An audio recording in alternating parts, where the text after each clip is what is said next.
காலையிலேயே ஆண்டவன் என்னை ரொம்ப சோதிச்சிட்டான் மக்கள். அதனால எனக்கு குட் மார்னிங்ஸ் கூட சொல்ல எனக்கு மைண்டே வரல. காலைல 6 மணிக்கு கடையை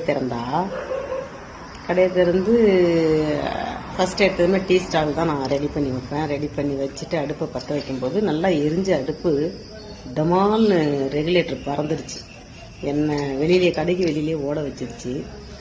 கோமடி கலந்த பயம். அதுக்கப்புறம் அதை அடுப்பை சரி பண்ணிவிட்டு இன்னொரு அடுப்பு இருக்குதுன்னு சொல்லிட்டு அந்த தைரியத்தில் இன்னொரு அடுப்பையும் வச்சா அதில் உள்ள அந்த ரெகுலேட்டர் உள்ளார பார்த்தீங்கன்னா பால்ஸ் இருக்கும். அந்த பால்ஸ் எல்லாம் லூஸ் ஆகி அந்த பால்ஸ் வழியாக லீக்கேஜ் ஆகுது கேஸ். அப்போ இன்னும் எவ்வளோ பயந்துருப்போம் பாருங்கள். ஏன்னா இருந்த 2 அடுப்பும் கடையில் இருந்த 2 அடுப்புமே பால்து.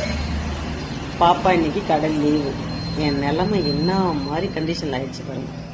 அதுக்கப்புறம் எங்கள் வீட்டுக்காருக்கு ஃபோன் அடித்து வீட்டில் உள்ள ஸ்டவ் எடுத்துகிட்டு சரி பண்ணி இப்போ தான் ஓகே. அதுக்குள்ளே தான் காலை வியாபாரம் போயிடுச்சா, மணி ஆயிடுச்சு. இதுக்கப்புறம் நோ வியாபாரம். இன்றைக்கி வியாபாரம் எப்படி இருக்குன்னு தெரியலை. எனக்காக கொஞ்சம் நீங்களும் வேண்டிக்கிட்டால் நல்லா இருக்கும் மக்களே. பாய் பாய்.